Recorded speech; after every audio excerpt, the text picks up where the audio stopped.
sobre el gas, ¿no es cierto? En las mismas cantidades de trabajo realizado sobre el gas va a ser el incremento de energía interna, ¿no? En este caso, Q es igual a 0. Vamos a suponer para un proceso infinitesimal, un cambio de volumen infinitesimal, ¿no es cierto? Sabemos que en un proceso infinitesimal,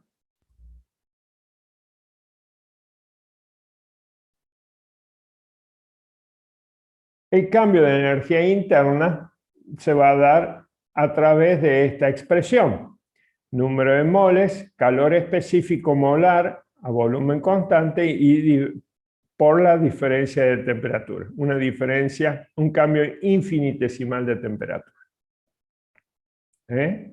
Muy bien.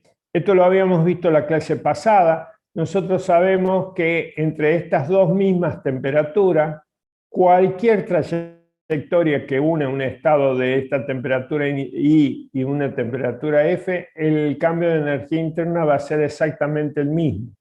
¿Por qué? Porque manteniendo las mismas temperaturas, la energía interna depende del estado inicial y final, y cualquier posible trayectoria entre dos estados va a ser el mismo cambio de energía interna. Fíjense que en este caso nosotros decíamos que si Q es 0, ¿no es cierto?, nos va a quedar Q es 0, el cambio de energía interna en el sistema es igual al trabajo realizado sobre el sistema, ¿no? Muy bien. Si nosotros tenemos un cambio infinitesimal de volumen, por lo tanto vamos a tener un cambio, ¿no es cierto?, un cambio de trabajo, un diferencial de trabajo, que va a ser, por definición, el negativo de la presión por diferencial de volumen. Ahora bien, como decíamos recién, si igualamos, en este caso, para la primera ley de la termodinámica, si Q es 0, para un proceso infinitesimal, me queda que el cambio infinitesimal de energía interna es igual a un cambio infinitesimal de trabajo. ¿Sí? Teniendo en cuenta que el cambio de energía interna tiene esta cantidad y el trabajo por definición es esta otra cantidad, igualando, vamos a tener que el número de moles por el calor específico molar a volumen constante por diferencial de T es igual al negativo de P por el cambio infinitesimal de volumen, ¿no? Bueno, a partir de esta relación y tomando la ecuación de estado, teniendo en cuenta la ecuación de estado para los gases ideales, tomamos el diferencial total de la ecuación, este sería el diferencial total, despejando diferencial de T de la primera ecuación de acá,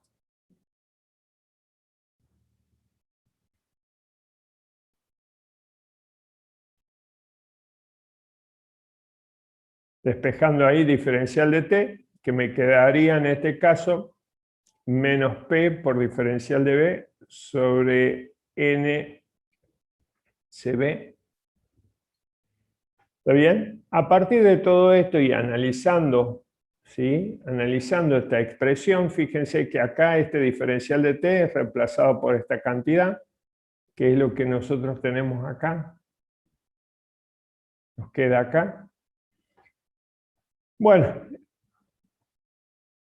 entonces reemplazando por la constante universal de los gases por la diferencia entre los calores específicos molar a presión constante y a volumen constante, logramos encontrar la correspondencia, ¿no es cierto?, entre presión y volumen para un proceso adiabático, ¿no?, de un gas ideal. Dice que la presión por el volumen a la gamma era el coeficiente o exponente adiabático que era igual a la relación entre el calor específico molar a presión constante y el calor específico molar a volumen constante.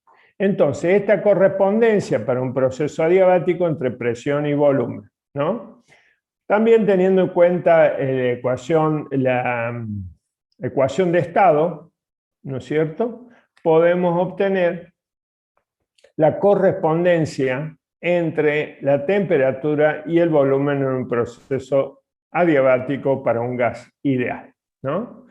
Ahora, si nosotros tenemos en este caso la correspondencia entre presión y volumen, dice que la presión multiplicada por el volumen elevado a la gamma se mantiene constante, ¿no es cierto?, para un sistema. Entonces, si nosotros consideramos dos estados diferentes de un gas, de un sistema, un estado inicial y un estado final, podemos decir que esa cantidad se mantiene constante. Es decir, la presión del estado inicial por el volumen del estado inicial a la gamma va a ser igual a la presión del estado final por el volumen del estado final a la gamma. Eso si N se mantiene constante. ¿Qué era N? El número de moles. Esto representa la cantidad de gas.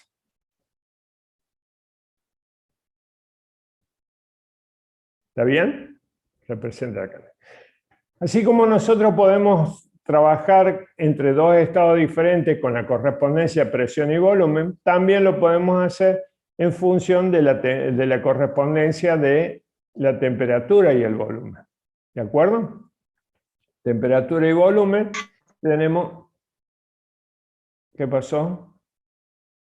Temperatura y volumen en un estado inicial a la gamma menos 1 es igual a la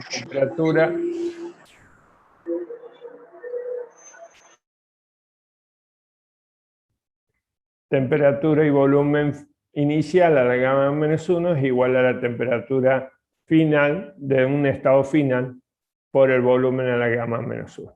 ¿Está bien?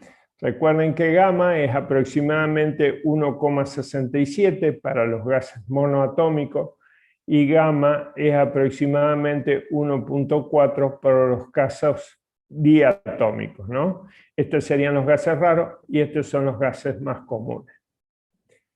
Muy bien, entonces lo que quiere demostrar acá es cuál es la correspondencia entre presión y volumen y temperatura y volumen, ¿no es cierto?, para un proceso adiabático de un gas ideal. ¿Estamos? ¿Sí? Muy bien. Esto es lo que nos faltaba de la clase pasada para terminar las transformaciones en gas.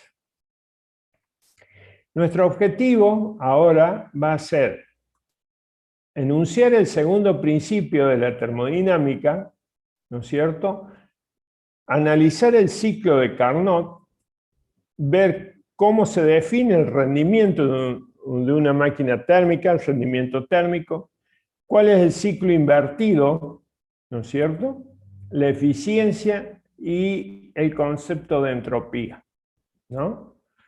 Muy bien. Eso va a ser nuestro objetivo para el día de hoy.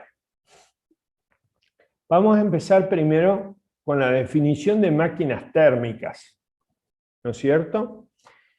En este caso, las máquinas térmicas, como acá hay un pequeño diagrama, una representación esquemática de una máquina térmica, la máquina térmica es esta, funciona entre dos depósitos térmicos, un depósito caliente y un depósito frío, ¿no es cierto? ¿Sí? Esto se considera que está a una temperatura alta. Acá fíjense que yo he respetado la abreviatura del Serway, ¿sí? Temperatura alta y temperatura baja. Este es frío y este es caliente, ¿no es cierto? ¿Sí? Depósito caliente, depósito frío. Esta máquina térmica funciona entre estos dos depósitos térmicos, uno frío y uno caliente, ¿no?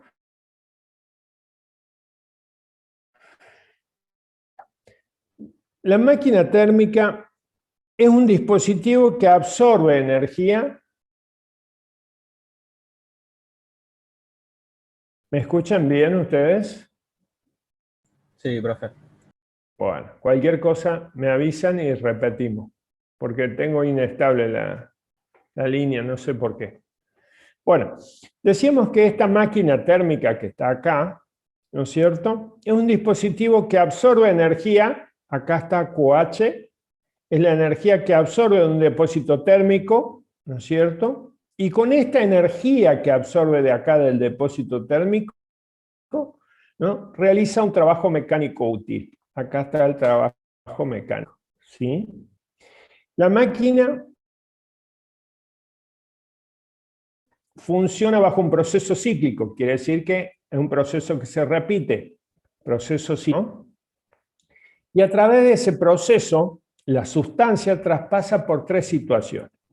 La primera situación es absorber energía de un depósito térmico que está a una temperatura alta, es decir, esto. No sé si se logra ver, ahí está QH. A esa energía la toma de este depósito térmico que está a una temperatura alta. ¿Está bien? Parte de esa energía absorbida del depósito térmico realiza un trabajo mecánico útil. Este es el trabajo realizado por la máquina. ¿Está bien? ¿Sí?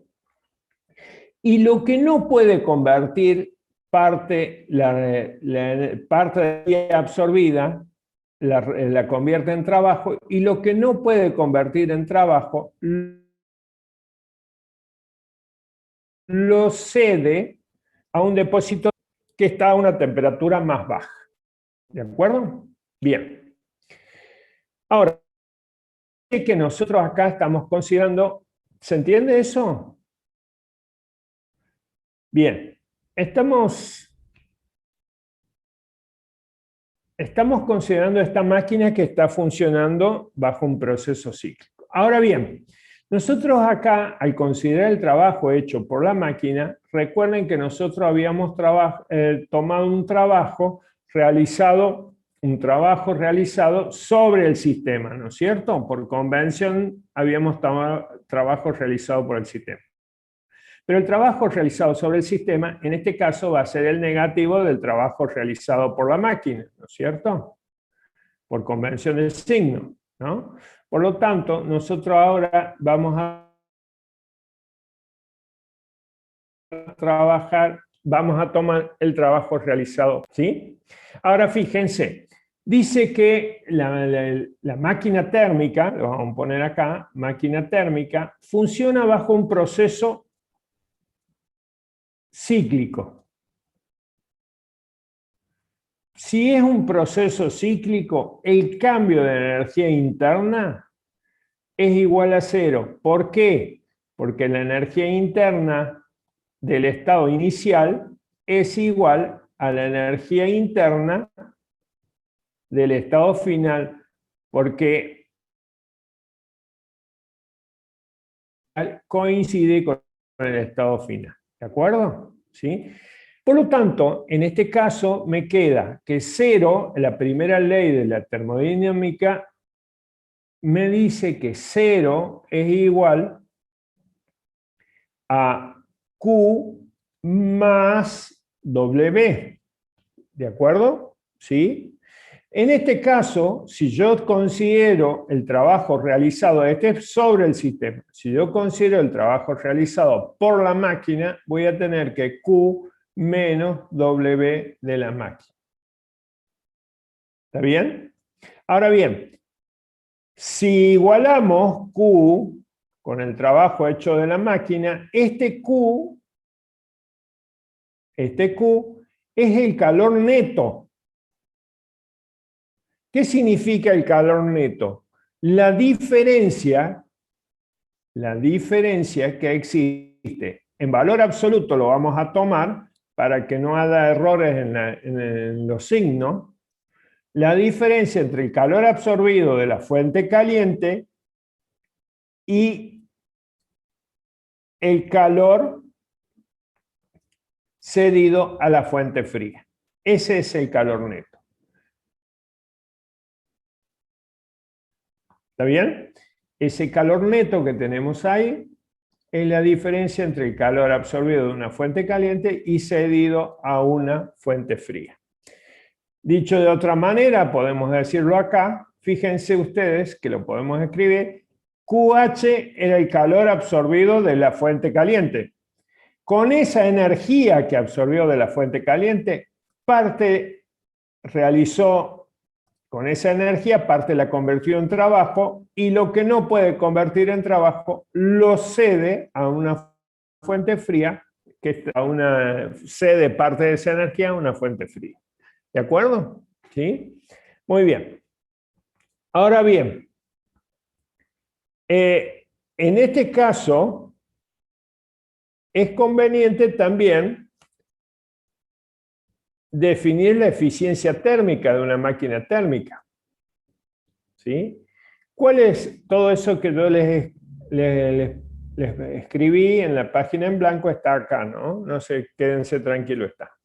Tenemos que definir la eficiencia térmica de una máquina térmica. La eficiencia térmica, el Serway, habla de la eficiencia térmica de una máquina térmica con una letra E. ¿Está bien? En otros textos hablan del rendimiento de la máquina térmica y lo expresan con una letra eta. Esto es rendimiento térmico.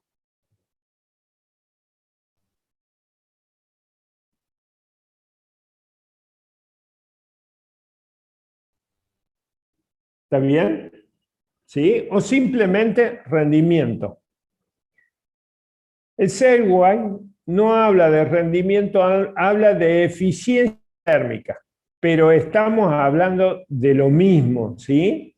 Simplemente hago esta aclaración porque en algunos textos ustedes van a ver esta letra y la van a ver con la letra E, ¿no?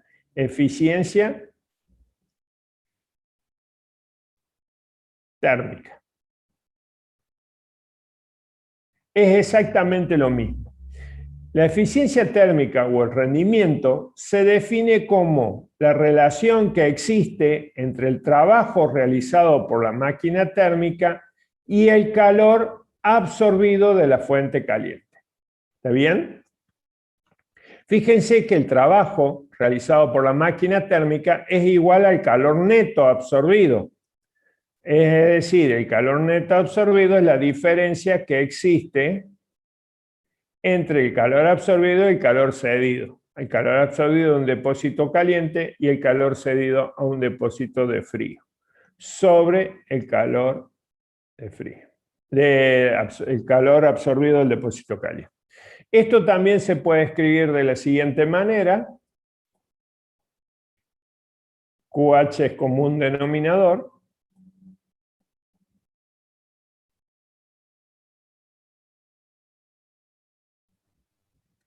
Y esto es 1.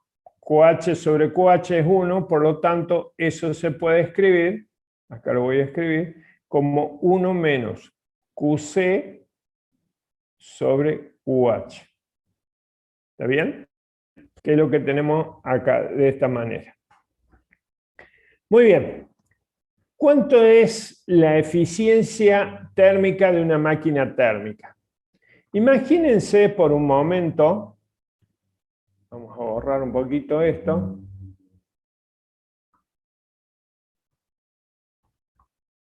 Vamos a poner un número simple, para ver si se entiende.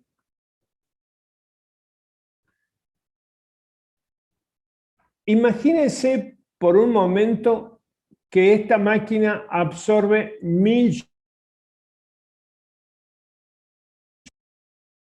joules. Con esos 1000 joules va a realizar trabajo de 400 joules. Y lo que no pudo convertir en trabajo lo entrega a la fuente fría. Lo entrega a la fuente fría, que en este caso sería, que está a una temperatura baja, 600 joules. ¿Está bien? ¿Sí? Más o menos, esto es una máquina muy eficiente. ¿Por qué? ¿Cuál sería la eficiencia térmica de esta máquina? Bueno, la eficiencia térmica de esta máquina podemos decir que es 1 menos QC, que es la energía cedida a la fuente fría, al depósito frío, sobre QH, que es la energía absorbida del depósito caliente. Entonces, en este caso, ¿cuánto me daría la eficiencia térmica de esta máquina? 1 menos. ¿Cuánto vale QC? QC es 600 Joule. Y QH es 1000 Joule. Entonces, esto me quedaría 1 menos 0,6. ¿Está bien? Entonces, la eficiencia térmica de esta máquina térmica sería 0,4.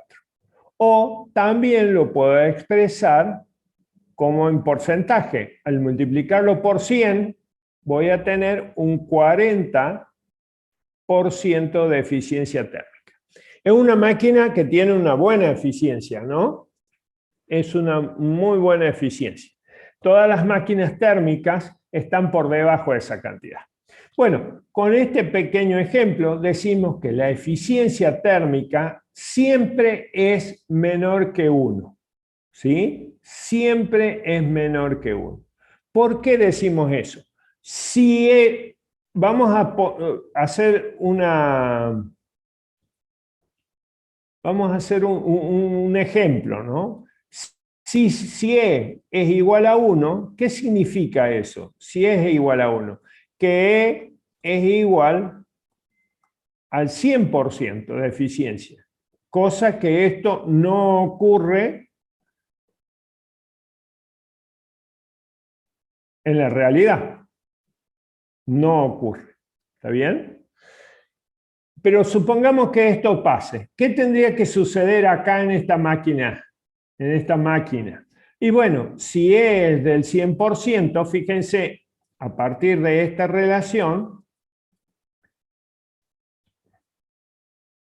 ¿qué pasaría para que E sea igual a 1? Este término que está acá, este término tiene que ser igual a 0 para que la eficiencia térmica sea igual a 1. Esto tiene que ser igual a 0 para que esto sea igual a 1, ¿no es cierto? El 100%. Eso significaría que QC tiene que ser igual a 0. Entonces, en ese caso, ¿qué pasaría? Todo el calor absorbido de la máquina térmica, todo del depósito caliente, toda la energía absorbida del depósito caliente, la máquina térmica la va a convertir en trabajo, ¿no? Por ejemplo, si absorbe 1000 joules, va a realizar un trabajo de 1000 joules. Bueno, esta es la máquina Joule. Esta es una máquina imposible, ¿no es cierto? Y ahí viene un planteamiento de imposibilidad.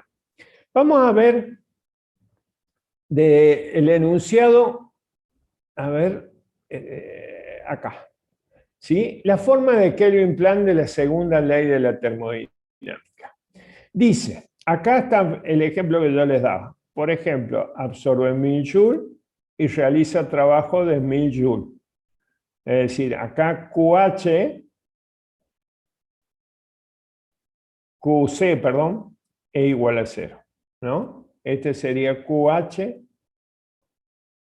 y este sería W de la máquina. Y ahí viene un planteamiento, dice, la forma de Kelvin-Planck de la segunda ley de la termodinámica. Dice, es imposible construir una máquina térmica que, funcionando en un ciclo, no produzca otro efecto que la entrada de energía por calor de un depósito, que es esto, QH, y la realización de una cantidad igual de trabajo, que es el ejemplo que hay acá. Entonces, fíjense que acá, en este caso, Kelvin-Planck hace un planteamiento de imposibilidad. Dice, no existe una máquina perfecta, ¿no? Que funcionando cíclicamente absorba toda la energía por calor de un depósito y esa la convierta totalmente en trabajo. Y fíjense que la segunda ley de la termodinámica, la forma de enunciarla, es un planteamiento de imposibilidad. Este es el primer planteamiento que vamos a ver, pero hay otros más, ¿no? Si nosotros hacemos un poquito de memoria, nosotros vimos la primera, la ley 0 de la termodinámica, donde decíamos que era la ley del equilibrio.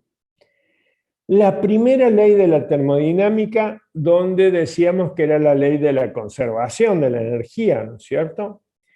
Y tenía una expresión matemática la primera ley. En el caso, en cambio, de la segunda ley de la termodinámica, vamos a ver que hay un planteamiento de imposibilidad. No hay una expresión matemática que indique la segunda ley de la termodinámica. Simplemente va a haber planteamientos de imposibilidad. Lo que hace la segunda ley de la termodinámica es ponerle límite a la primera ley de la termodinámica. ¿Sí? Es decir, lo que hace la segunda ley dice qué fenómenos pueden ocurrir espontáneamente y cuáles no. ¿De acuerdo? ¿Sí? Eso es lo que hace la segunda ley. La segunda ley le pone límites a la primera ley. Dice qué planteamientos pueden ocurrir espontáneamente y cuáles no. ¿De acuerdo? Bueno, acá el primer enunciado de la segunda ley de la termodinámica ya nos está poniendo una restricción que dice que esto es una máquina térmica imposible. No existe una máquina térmica. Por lo tanto, se cumple lo que nosotros dijimos, que la eficiencia térmica o el rendimiento de una máquina térmica siempre es menor que 1. ¿De acuerdo? Siempre es menor que 1, o también lo podemos expresar siempre en porcentaje. Y profe, ¿por qué no se puede superar el 40%? Las máquinas reales están limitadas por los materiales que son usados y por las temperaturas ambientes, ¿no?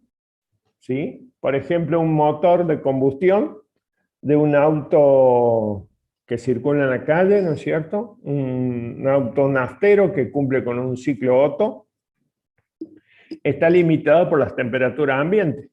La temperatura de la fuente fría sería la temperatura ambiente, por ejemplo. ¿Sí? Eso serían las limitaciones. ¿Estamos? Es más, te digo, los motores nafteros tienen menor eficiencia. Andan alrededor del 30 y los motores diésel están alrededor del 35 y el 40% de eficiencia. ¿Estamos? Bueno. Antes de entrar a la máquina de Carnot, que este señor Carnot es un ingeniero, Sadi Carnot, un ingeniero que murió muy joven, ¿no es cierto? En la época en que vivió él, estaba muy preocupado por eso, por lo que estábamos hablando nosotros, la eficiencia de las máquinas térmicas. En la época donde vivió Carnot, ¿no es cierto?, la eficiencia de las máquinas térmicas rondaban el 3,5 a 4%. Eran muy bajas. ¿Qué significa que tenga una eficiencia baja? Que absorbe mucha energía de un depósito caliente, absorbe mucha energía, ¿no es cierto? Es decir, nosotros necesitamos aportar mucha energía para realizar muy poquito trabajo. ¿Está bien? Y mucha energía de la absorbida se pierde. Entonces, este señor Sadi Carnot estaba preocupado por la eficiencia térmica teórica llamada la máquina de Carnot. ¿Estamos? ¿Sí? Esta máquina térmica, que es lo que él describe, ¿no es cierto?, llamada máquina de Carnot, la cual es reversible. ¿Sí? Este es un diagrama, para que ustedes vayan viendo, un diagrama PV del ciclo de Carnot. El ciclo ¿sí? Presión, volumen, ¿sí? Este señor Sadi Carnot describió esta máquina térmica teórica que no se puede construir, llamada máquina de Carnot, la cual es reversible, trabaja cíclicamente, realizando 2 transformaciones adiabáticas y 2 transformaciones isotérmicas, ¿no? Si ustedes tienen a mano el apuntito o aumento yo un poquito acá el ciclo, ustedes díganme si se ve bien.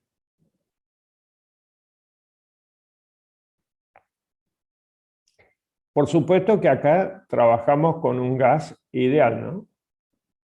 ¿Se ve bien ahí? Sí, profe, se llama. Bueno, claro. Fíjense que acá, a ver, ahí es el punto A, ¿sí? Acá dice que la máquina de Carnot trabaja a través de 2 transformaciones adiabáticas, que son estas curvas que están acá. A ver, si me pueden ver, esta es una isotérmica y esta es otra isotérmica. Las curvas celestes son isotérmicas. Las curvas café son el proceso cíclico que cumple esto, ¿no? Fíjense ahí que, no sé si alcanzan a ver, yo veo muy poco.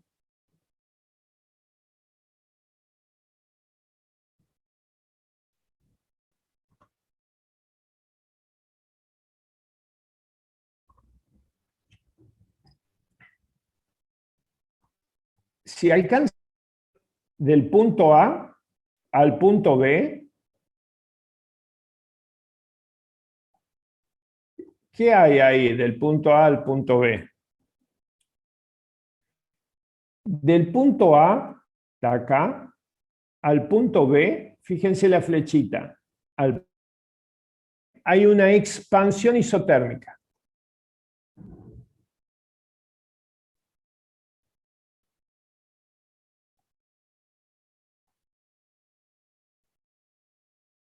¿Lo ven ahí?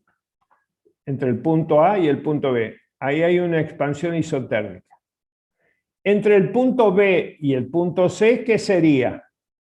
Entre el punto B y el punto C hay una expansión. Adiabática. Sí, señor.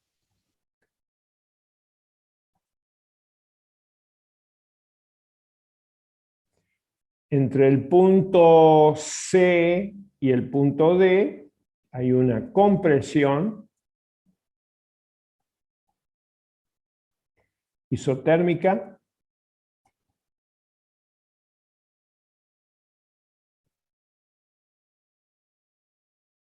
Y entre el punto D y el punto A, al estado inicial, por eso es un proceso cíclico, hay una compresión adiabática.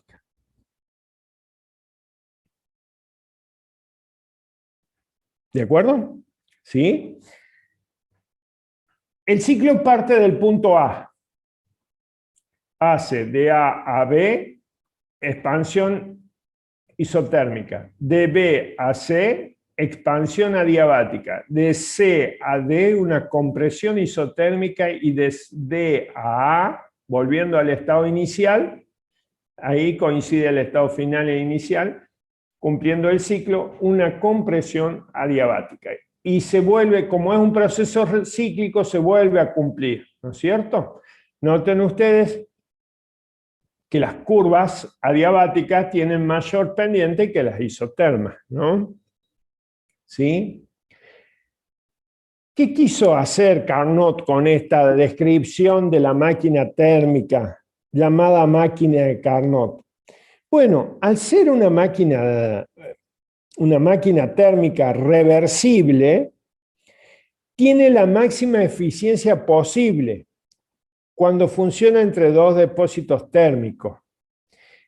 De manera que él establece con esta descripción un límite superior a la eficiencia de todas las máquinas térmicas que funcionen entre las mismas 2 temperaturas.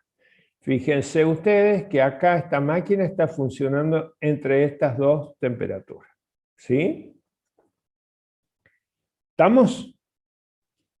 Por lo tanto, lo que quiere hacer Carnot, ¿no es cierto?, es describir esta máquina que realiza el mayor trabajo entre las máquinas que funcionan entre las mismas dos temperaturas. ¿Se entiende eso?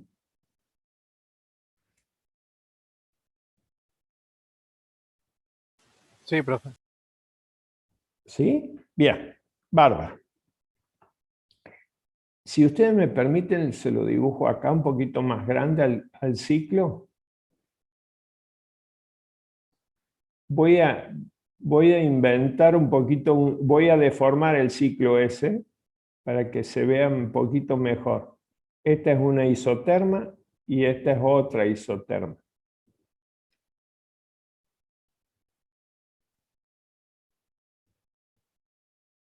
Esta sería una diabática. Esta sería otra diabática. Lo estoy agrandando un poquito para que lo puedan ver. Acá hay un punto A, un punto B, un punto C, un punto D. ¿Sí? Hay una expansión, ahí hay una expansión isotérmica, una expansión adiabática, acá Q es igual a 0, acá la temperatura de la fuente caliente se mantiene constante, ¿está bien? La temperatura de la fuente fría se mantiene constante, hay una compresión ahí, una compresión isotérmica hasta el punto D, y luego una compresión adiabática, que ahí Q es igual a 0. Toda esta área que queda acá, toda esta área, representa el trabajo realizado por la máquina. Es equivalente al trabajo realizado por la máquina. ¿Está bien? ¿Sí? Muy bien. Perfecto. Ahora, este es el ciclo de Carnot, ¿no es cierto? Un diagrama PV. Ahora, ¿qué es lo que está ocurriendo? Bueno, miren. Vamos a suponer estos cilindros, ¿no es cierto?, que teníamos nosotros, esos cilindros que son de volumen variable, ¿no es cierto? ¿Qué pasa? Nosotros agregábamos un gas ahí dentro del cilindro, por supuesto no hay fugas, no hay pérdida de gas, no hay rozamiento del émbolo, y el émbolo puede moverse libremente hacia arriba, hacia abajo, aumentando el volumen del gas o disminuyéndolo, ¿no es cierto?, al volumen del gas. Bien. Fíjense que en este caso, vamos a suponer que acá tenemos, si ustedes alcanzan a ver, vamos a partir del punto A hacia el punto B en un proceso isotérmico. Acá la temperatura de la fuente caliente se mantiene constante.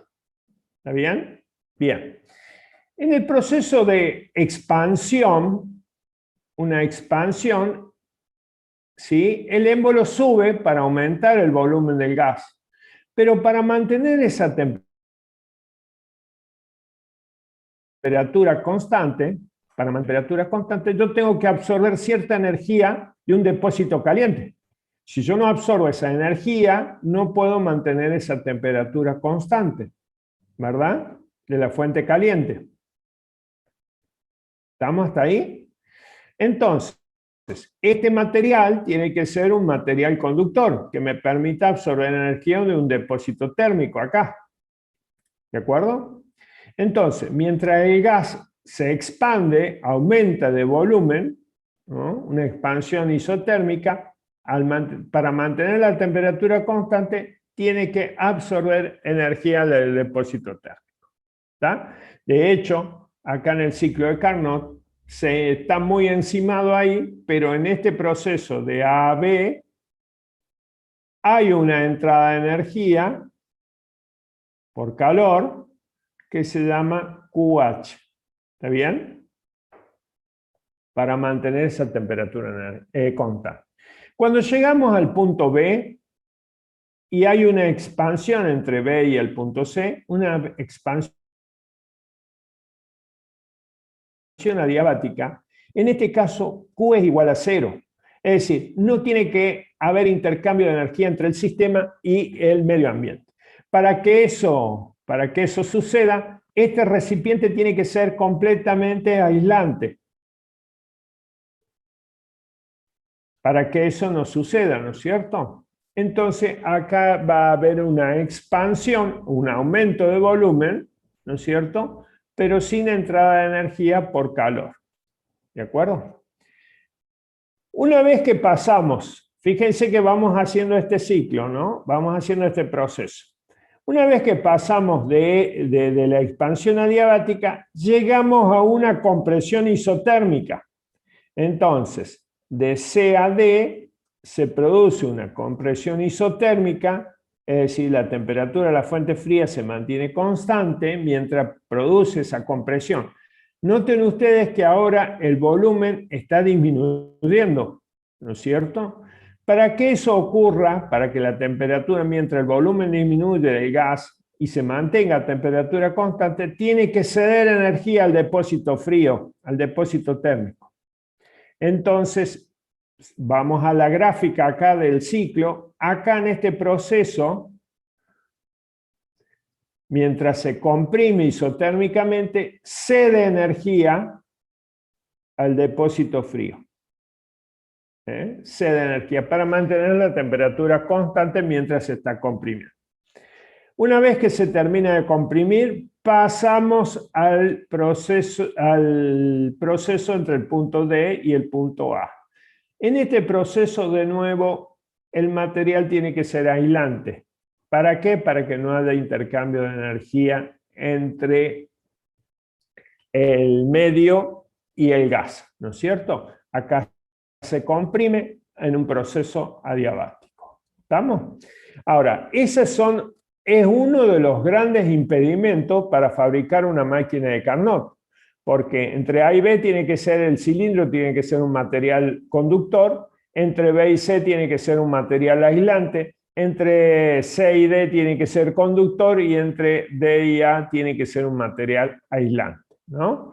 Bueno, esto es lo que nosotros vimos acá, es lo que está representado en esta gráfica, ¿no? ¿Sí? Muy bien. ¿Estamos hasta ahí? ¿Qué nos queda ahora de la máquina de Carnot? Bueno, es una máquina térmica teórica. Hay que definir la eficiencia térmica de la máquina de Carnot, ¿no? La eficiencia térmica, por definición, nosotros habíamos dicho que era igual al trabajo realizado por la máquina, entre la relación que existía entre el trabajo realizado por la máquina y el calor absorbido de la fuente caliente. Que esto lo podíamos escribir como 1 menos QC, que era el calor entregado a la fuente fría, sobre el calor absorbido de la fuente caliente. Acá noten ustedes que estoy tomando en valor absoluto para no cometer errores, ¿no? ¿Sí? Bueno, en el caso de la máquina de Carnot, se puede demostrar que la relación que existe entre el calor cedido a la fuente fría y el calor absorbido de la fuente caliente es igual a la relación que existe entre la temperatura de la fuente fría y la temperatura de la fuente caliente. Es decir, acuérdense, TC, cold, es fuente fría. Temperatura, esto en inglés, fuente fría. Ahí le vamos a poner, fría. Y TC, temperatura caliente.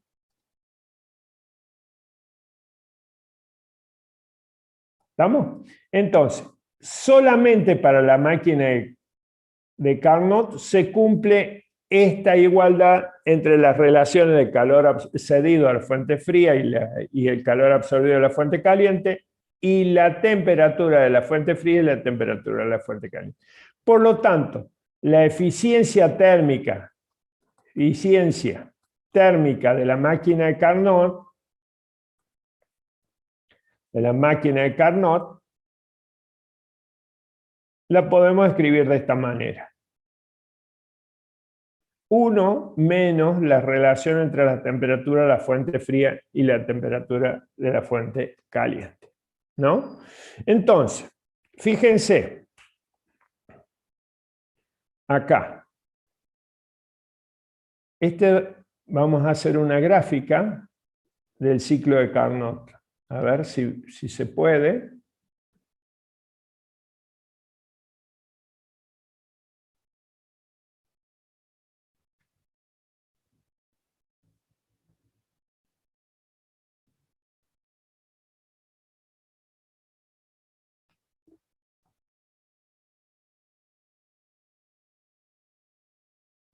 Esto está agrandado para que ustedes lo vean, ¿sí?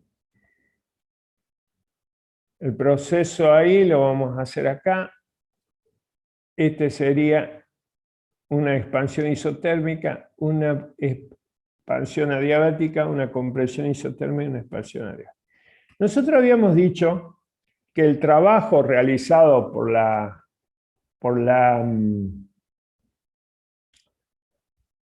el proceso el trabajo realizado por una máquina térmica trabajando en un proceso cíclico era igual al área contenida en el proceso, ¿no? Contenida en el proceso. ¿Cómo podemos mejorar la eficiencia de la máquina térmica? Que esto aumente. Bueno, al aumentar esta temperatura y disminuir esta otra temperatura, esa área probablemente se aumente, ¿no es cierto? Por lo tanto, va a realizar mayor trabajo y por lo tanto la máquina va a ser mayor eficiente. Entonces, a partir de la definición de eficiencia, esta es eficiencia de la máquina de Carnot. No traten de poner esta eficiencia en una máquina térmica común. Esto es solamente para la máquina de Carnot. La eficiencia, entonces, va a aumentar conforme, fíjense acá en la relación, mientras TC disminuya y TH aumente, esta cantidad que nosotros vamos a tener acá va a ser menor. ¿Está bien? Por lo tanto, la eficiencia va a ser mayor. Al ser esta cantidad menor, la eficiencia va a ser mayor. Ahora bien, la pregunta es, ¿puede la máquina de Carnot tener, vamos a poner Carnot para no confundir, ¿puede tener una eficiencia de 1? ¿O podemos decir que sea la eficiencia de Carnot del 100%? ¿Podría ser eso? ¿Qué tiene que ocurrir para que la eficiencia de la máquina de Carnot sea del 100%?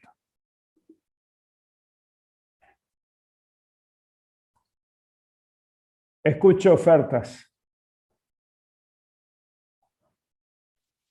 Que la temperatura fría sea 0. Exactamente. Que sea tan baja, que esta temperatura sea tan baja que esto se aproxime al 0. Es decir, TC tiene que ser igual a 0. 0 Kelvin, ¿no? Pero hay una tercera ley de la termodinámica que dice que eso es imposible. No se puede llegar al 0 absoluto. Por lo tanto, fíjense que ni siquiera la máquina de Carnot tiene una eficiencia del 100%, ¿no es cierto? Y es lo que decía Carnot. Al describir esta máquina teórica, él iba a poder ver cuál era el límite máximo de las máquinas térmicas que funcionaran entre las mismas dos temperaturas, ¿no? Si la máquina teórica no llega al 100%, las máquinas reales ni por cerca van a llegar al 100%, ¿no? Y de ahí plantea su enunciado de la segunda ley de la termodinámica, Carnot, y dice, los enunciados de Carnot se dividen en dos partes. Dice, todas las máquinas de Carnot que funcionan entre las mismas dos temperaturas tienen la misma eficiencia. Todas las máquinas reales son menos eficientes que la máquina de Carnot, porque todas ellas operan de forma irreversible. ¿Qué significa esto, irreversible, irreversible? La máquina de Carnot puede funcionar en el otro sentido. Yo me he salteado estas dos porque después lo íbamos a ver de nuevo, pero un proceso reversible es aquel proceso para el cual el sistema puede devolverse a las condiciones iniciales a lo largo del mismo camino, la misma trayectoria, para el cual cada uno de los puntos a lo largo de dicha camino, dicha trayectoria, está en equilibrio térmico. ¿Qué significa un proceso reversible? Es esto. A ver. Nosotros conocemos presión, volumen, conozco el estado inicial, conozco el estado final y sé cuál es la trayectoria que unió esos dos estados.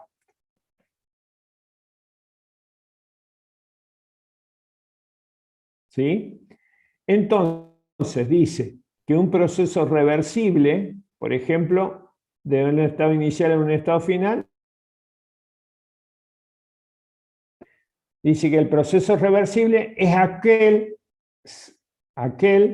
el cual el sistema pueda regresar a sus condiciones iniciales, ¿no es cierto?, a lo largo del mismo camino de un diagrama PV, ¿no es cierto?, y que en cada punto de ese camino, esa trayectoria, no se aparte de las condiciones de equilibrio.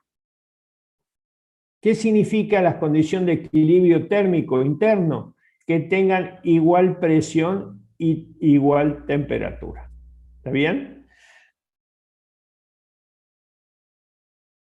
Estos procesos reversibles, en algún momento nosotros dijimos, puede ser un proceso isotérmico, pero un proceso isotérmico, fíjense que vamos a suponer que acá tengo un cilindro, está en un contacto térmico con un depósito térmico y acá tengo un émbolo. ¿Sí? ¿Qué sería un proceso isotérmico reversible? Bueno, por ejemplo, lo voy a comprimir al gas, ¿no? Le pongo un granito de arena acá. El granito de arena, el gas se ha comprimido, ¿no es cierto? Pero tengo que esperar para poner otro granito de arena para que no salga del equilibrio térmico el sistema, ¿no es cierto? Espero un rato, pongo otro granito de arena. Imagínense la presión que le estoy haciendo con un granito de arena, ¿no? Esto es un ejemplo de un proceso de este tipo, isotérmico reversible. Siempre mantenemos la temperatura constante del sistema de energía al depósito térmico. Otro granito de arena, espero. Otro granito de arena, espero para que no se vuelva a la condición de equilibrio. Y así, granito a granito, voy comprimiendo este gas, ¿no es cierto? Y para volverlo a las condiciones iniciales, ¿qué tendría que hacer? Sacar un granito de arena y esperar que vuelva a las condiciones de equilibrio. Sacar otro granito de arena y así volverlo a las condiciones iniciales, ¿no? Eso sería un proceso reversible. Y un proceso irreversible es aquel que no cumple las condiciones del proceso reversible. Quiere decir que en un proceso irreversible nosotros conocemos las condiciones iniciales, conocemos las condiciones finales, pero no sabemos cómo llegó de un estado a otro. Es decir, no conocemos la trayectoria que contenga el estado inicial y el estado final. Entonces, por lo tanto, no se puede revertir a las condiciones iniciales. ¿De acuerdo? Los procesos reales son procesos irreversibles. Por ejemplo, el crecimiento de una planta, la muerte de un animal, ¿no es cierto? Son procesos irreversibles. Los procesos reales son irreversibles. Muy bien, ¿estamos hasta ahí? Bueno, Hay una forma de, volviendo al tema de la máquina de Carnot, hay una forma de demostrar esta relación. No lo vamos a hacer porque en el examen no vamos a demostrar, no vamos a hacer desarrollo, pero si ustedes quieren, en algún momento yo les cuento cómo llegamos a esta relación. Hay una forma de, creo que en el Serway también está, de cómo se llega a esa relación. ¿No? ¿Estamos? Bien. ¿Preguntas hasta acá?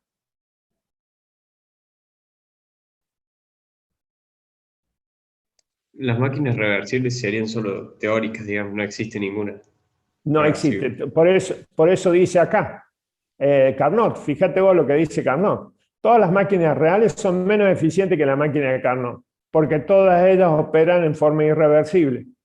La única reversible es la máquina de Carnot, que yo la puedo hacer funcionar en sentido contrario. ¿Está bien? ¿Sí?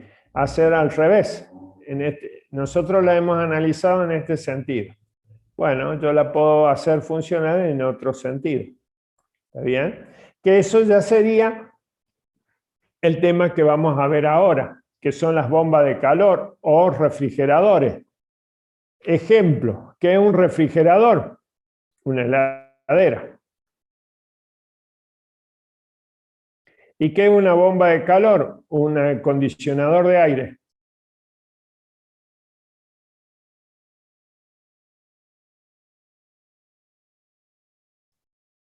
Nosotros le llamamos aire acondicionado, ¿no es cierto? Pero en realidad la máquina es un acondicionador de aire. ¿Qué es un refrigerador? Bueno, es como una máquina térmica operando en sentido reversa, ¿no es cierto? Ahora miren lo que hace una heladera. Vamos a hacer un ejemplo acá, un ejemplo simple, ¿no? Vamos a suponer que acá tenemos una heladera.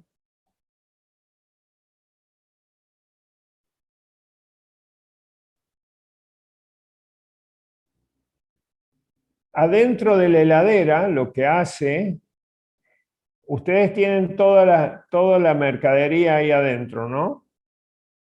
Vamos a suponer. Lo que hace es absorber la energía a esa mercadería, absorber la energía de la parte que está adentro, una temperatura baja, absorbe la energía de ahí y a través de un panel negro que hay atrás de la heladera, lo cede al ambiente. Esa energía absorbida lo cede al ambiente que está a una temperatura alta. ¿Está bien? Entonces, toma la energía de adentro, absorbe la energía de adentro, lo vamos a poner así, QC, se baja y lo cede al ambiente que está a una temperatura alta. ¿Está bien? Ahora, la energía no puede fluir espontáneamente de un depósito frío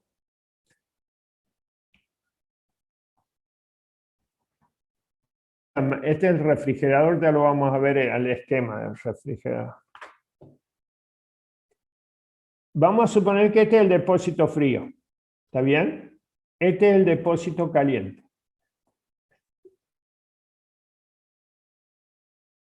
La energía, depósito caliente, depósito frío. No puede fluir espontáneamente de un depósito frío a un depósito caliente. ¿Por qué? Porque no es una dirección natural.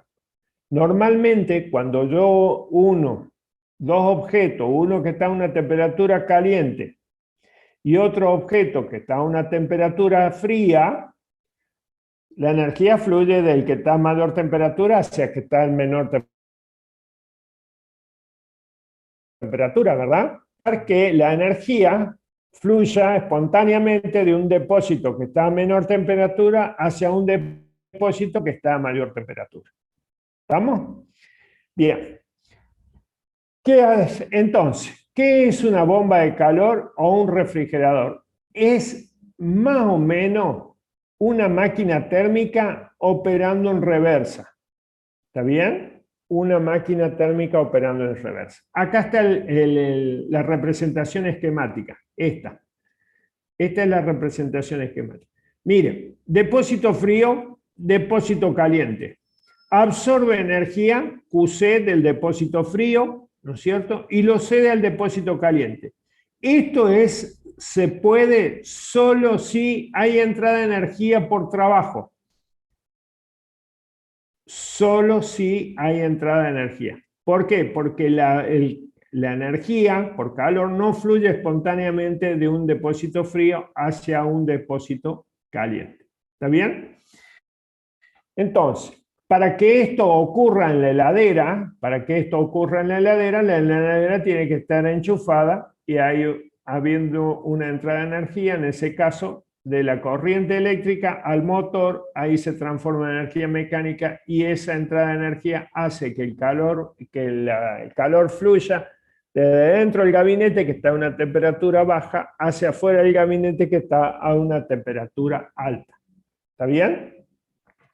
Fíjense que en este caso están limitadas por las temperaturas ambientes, ¿no es cierto? La temperatura alta está delimitada. ¿Sí? Muy bien.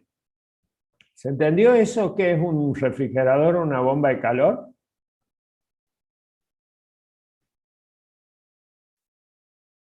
Es como si fuese una máquina térmica funcionando en reversa. Absorbe energía de un depósito frío y lo entrega a un depósito caliente siempre y cuando haya entrada de energía por trabajo. Perfecto, muy bien.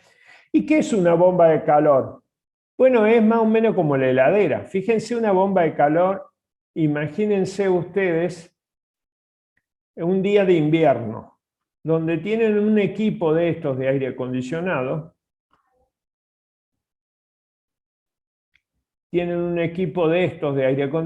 y ustedes quieren calentar el ambiente.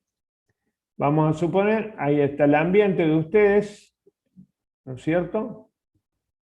Ese ambiente está a una temperatura alta, más alta que la de afuera seguro, ¿no es cierto? ¿Sí? El exterior hay una temperatura baja, es invierno, ¿no es cierto? Y ustedes quieren que esa temperatura alta se aumente. Entonces prenden el aire acondicionado en modo calentamiento, ¿no es cierto? En modo calor. Entonces, ¿qué hace el aire acondicionado? Toma la energía de afuera, que está a una temperatura baja, toma la energía de ahí y la entrega al ambiente que está a una temperatura alta. ¿De acuerdo? Esa es una bomba de calor.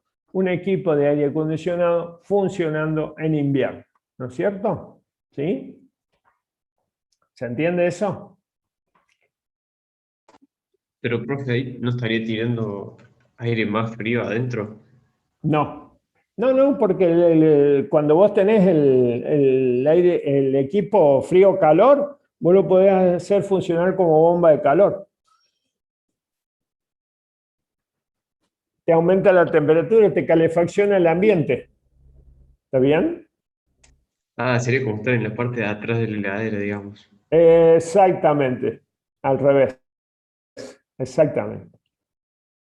Claro, es como si vos lo haces en referencia a la heladera, acá está el interior de tu habitación y acá estaría el exterior, ¿no? Claro, sí, sí, sí. Está buena la comparación. Sí. Bueno, esos son básicamente las bombas de calor y los refrigeradores, ¿no? Una máquina operando, que absorbe energía de un depósito frío y la entrega a la energía a un depósito caliente, ¿no es cierto? ¿Sí? Eso siempre y cuando haya entrada de energía por trabajo. Si no, eso no puede ocurrir, ¿no? Acuérdense que TH es la temperatura de la fuente caliente y TC es la temperatura de la fuente fría. RPT, las iniciales o las abreviaturas que usa el Airway, ¿no? Bien, acá está QC. QC es la energía absorbida del depósito frío, QH la energía absorbida del depósito caliente. Entregada, ¿no? En realidad esto es entregada. ¡Apa! Entregada al depósito caliente. Bueno, un pequeño furcio del profe. Muy bien, ahora, ¿Cuál es la efectividad de una bomba de calor o de un refrigerador? El Segway lo llama coeficiente de realización, pero le pone iniciales de COP, que se llama coeficiente de performance. Está en inglés eso. Luego, cuando hace la traducción, le llama coeficiente de realización. O eficiencia, efectividad o eficiencia de un refrigerador o una bomba de calor. Cuando nosotros hablamos de un refrigerador, que es modo enfriamiento, ese coeficiente de realización, eficiencia, efectividad o coeficiente de performance tiene que ver con el calor absorbido del depósito frío y la entrada de trabajo, ¿no es cierto? La entrada de energía por trabajo. Esa relación me va a dar esa eficiencia, efectividad o coeficiente de realización en el caso de la heladera, ¿no? ¿Sí? Esta relación que yo les he puesto acá es como si fuese una bomba un refrigerador de Carnot.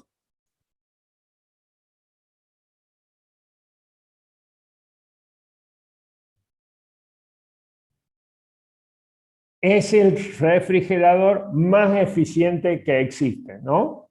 Solamente esto de la relación de las temperaturas responde a la máquina de Carnot, que funcionando en reversa es el refrigerador más eficiente que existe, ¿no?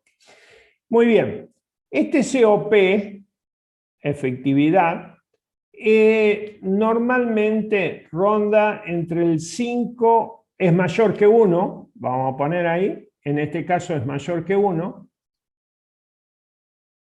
y ronda aproximadamente, como ejemplo, está aproximadamente entre 5 o 6. ¿Está bien? Ese es el coeficiente más o menos. En eso anda la efectividad, ¿no es cierto? La eficiencia. Eficiencia, efectividad, coeficiente de realización o coeficiente de performance. ¿Estamos?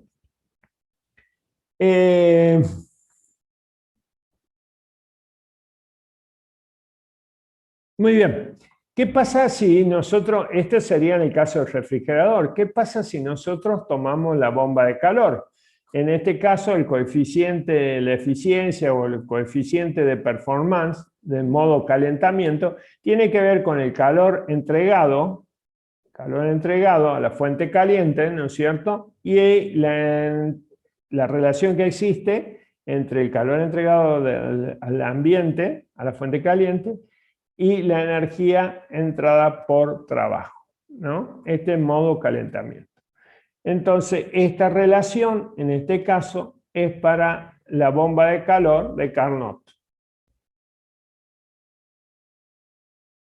¿Sí? Bomba de calor de Carnot. También surge de la relación que existe entre QC, acá lo vamos a poner, QC sobre QH. Esto lo pueden deducir ustedes de TC sobre TH. De esta relación de la máquina de Carnot. Muy bien.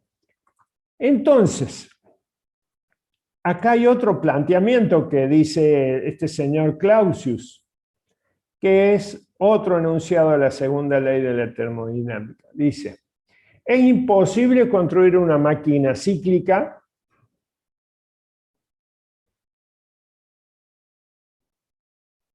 cuyo único efecto sea transferir energía de manera continua,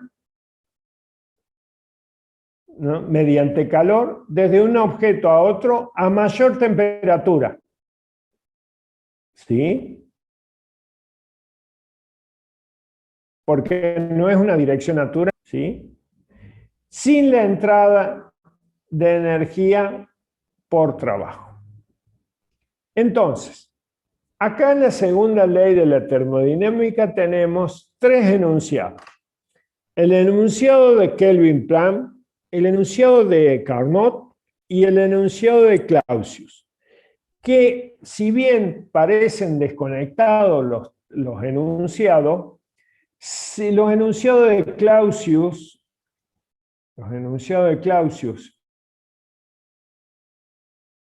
y de Kelvin Plan, si uno no se cumple, no se cumple el otro. ¿De acuerdo?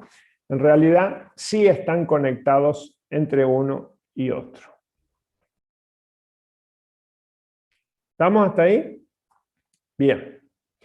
Este es el esquema imposible, ¿no es cierto?, de una bomba de calor imposible, que transfiera energía de un depósito frío a un depósito caliente. Eso es lo que plantea. Como ustedes han podido ver y como lo hemos mencionado anteriormente, la segunda ley de la termodinámica no tiene una expresión matemática que cuantifique la segunda ley. Simplemente son planteamientos de imposibilidad. Dice qué fenómenos pueden ocurrir espontáneamente y cuáles no. ¿De acuerdo? Eso es la segunda ley. La parte cuantitativa, si podemos decir la parte cuantitativa de la segunda ley de la termodinámica, la podemos obtener a partir de entropía, ¿no es cierto? ¿Sí? ¿Qué es la entropía? Bueno, fíjense que nosotros al principio habíamos mencionado en la ley cero, vimos el concepto de temperatura.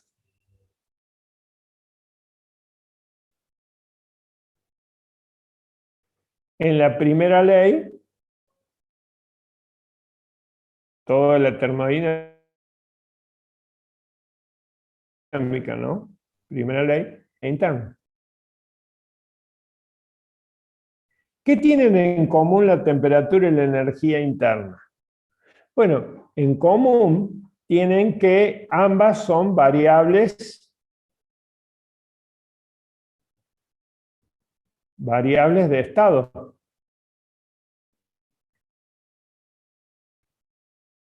¿Sí? Variables de estado. Las variables de estado dependen del estado inicial, el estado final, y no importa la trayectoria que une esos dos estados. En la segunda ley, nosotros vamos a ver otra variable de estado. Cuando vimos las variables de estado dijimos que no eran las únicas, simplemente eran las que conocíamos. En la segunda ley vamos a ver otra variable de estado que se llama entropía. Que en algunos textos dicen que es más difícil comprender el concepto de entropía que aplicar para el cálculo la entropía. En este caso, vamos a decir que la entropía en los sistemas aislados tienden al desorden. Y la entropía es una medida de es una medida de ese desorden. Imagínense por un momento ustedes, ¿no es cierto?, que tienen contenido un gas en un recipiente completamente aislado.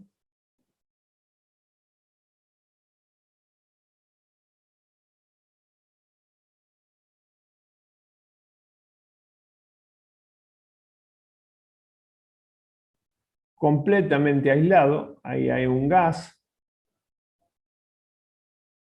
Hay una membrana que divide el gas, Q es igual a 0, no hay entrada de energía, ¿no es cierto? ¿Sí? Es completamente aislado.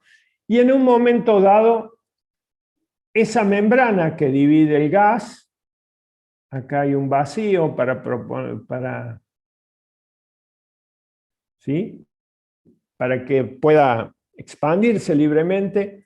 En un momento dado, esa membrana, perdón, se rompe y el gas se expande.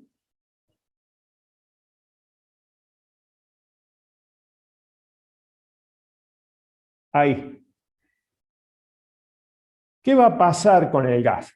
Bueno, Cuando estaba el gas en esta condición, las moléculas del gas tenían cierto orden. ¿De acuerdo?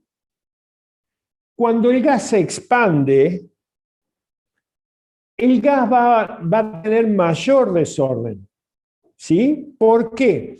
Porque las moléculas van a tener mayor aleatoriedad de posiciones. Entonces las moléculas se van a desordenar. Esa medida de desorden es el concepto de entropía, lo que nosotros tenemos que ver, lo que vamos a ver. Es decir, la entropía, ¿no es cierto?, es una medida de desorden. ¿Estamos? Bien. Fíjense que acá les planteo que considere un proceso infinitesimal. Un proceso infinitesimal es un proceso muy pequeñito, en el que un sistema cambia de un estado de equilibrio a otro. ¿Sí? Por ejemplo, cuando nosotros teníamos en el diagrama PV un estado, vamos a llamarle 1 o I, un estado a otro, F. Eso es un cambio de estado, ¿no? Bien. Supónganse que en este caso, ¿no es cierto?, un estado a otro en equilibrio, ¿no es cierto?, un equilibrio térmico. Si hay una cantidad diferencial de Q de energía transferida por calor cuando el sistema sigue una trayectoria reversible, es importante en este caso, una trayectoria reversible entre los dos estados, el cambio de entropía es igual a la cantidad de energía para el proceso reversible dividida en la temperatura absoluta del sistema. Es decir, en este caso, el cambio de entropía entre esos dos estados para una trayectoria reversible es igual a esa cantidad de energía aportada durante ese proceso reversible dividida en la temperatura absoluta del sistema, es decir, temperatura Kelvin. ¿De acuerdo? ¿Sí? ¿Qué dice esto? Acá el cambio me está planteando que el cambio de entropía tiene que ver con una trayectoria reversible. El cambio de entropía entre dos estados de equilibrio tiene que ver con una trayectoria reversible. Fíjense ustedes a comparación del cambio, bueno, ahí lo vemos más adelante. Entonces, la entropía, este cambio, ¿no es cierto?, de entropía en un proceso infinitesimal reversible. Cambio de entropía en un proceso infinitesimal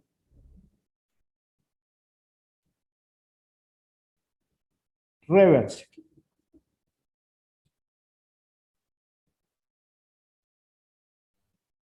¿Estamos? Ese es el cambio. ¿Cuál es la unidad de entropía? Bueno, la unidad de entropía tiene que ver con la unidad de energía, que es Joule, y con la unidad de temperatura absoluta, que es Kelvin, ¿no es cierto? ¿Sí? Bueno. Dijimos que la entropía también es una variable de estado. No se olviden de eso. Hay que sumarla a todas las variables de estado que la habíamos visto allá, ¿no es cierto? Muy bien. Fíjense que en este caso, como la entropía es una variable de estado, ¿no es cierto?, cuando el sistema pasa de un estado a otro, no depende del camino que siga el proceso, sino solamente depende de los dos estados. Y esto es lo que yo les quería decir.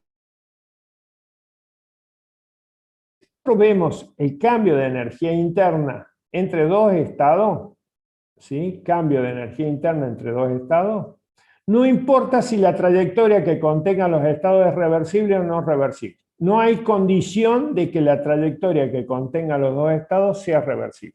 ¿Está bien? Pero en este caso, en el cambio de entropía, entre dos estados diferentes, ¿no es cierto?, tiene que ver que el proceso que contenga, la trayectoria del proceso que contenga los dos estados tiene que ser reversible.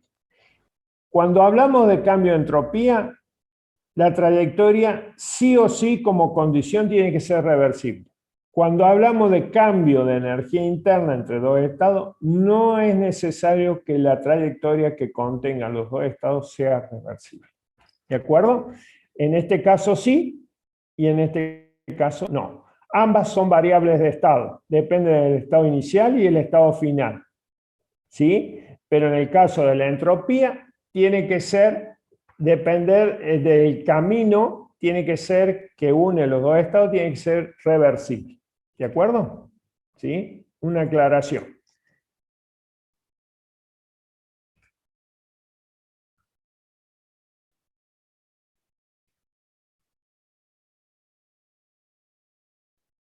Bien. Ahora, ¿cómo hacemos para tomar el cambio de entropía? Bueno, el cambio de entropía para un proceso finito, reversible, porque es condición, ¿sí? Cambio de entropía es la integral entre el estado inicial y final de un diferencial de S, es decir, el diferencial de S que habíamos calculado acá. ¿Sí? Este es para un proceso infinitesimal. Entonces lo que hacemos es, a lo largo de esa trayectoria reversible, sumar todos los cocientes entre el aporte de energía y la temperatura absoluta que está a lo largo de esa trayectoria, ¿no? Si la entrada de energía es positiva, la entropía aumenta. Si la entrada de energía es negativa, la entropía disminuye, ¿no? En el caso de la máquina de Carnot, el cambio de entropía, en este caso, al ser un proceso cíclico, ¿no es cierto?, el cambio de entropía es igual a 0. ¿Qué pasa? El cambio de entropía. La máquina de Carnot cumple un proceso cíclico reversible. ¿Está bien? Entonces, como es un proceso cíclico y reversible, el cambio de entropía es igual a 0. Es decir, que la entropía se mantiene constante. Entre el estado, por ejemplo, imagínense el proceso cíclico que vimos de Carnot, entre el cambio de entropía, la entropía inicial, la entropía del estado 1 es igual a la entropía del estado 2, o la entropía del estado inicial es igual a la entropía del estado final. Por lo tanto, el cambio de entropía en un proceso cíclico reversible es igual a 0, ¿no es cierto? ¿Sí? Entonces, de manera podemos generalizar que en cualquier proceso cíclico reversible no hay cambio de entropía. ¿Sí? ¿En qué caso habría cambio de entropía? Vamos a ver algunos ejemplos, ¿les parece? Lorenzo, ¿puede volver a explicar lo que se cortó? ¿A dónde se cortó? A ver, Fernanda. Lorenzo. Bueno, vamos de nuevo. No, pero no hace falta todo. Se cortó cuando estaba explicando más arriba las notaciones de la ley 0, la ley 1 y la ley 2. ¿Acá? Ah, dale.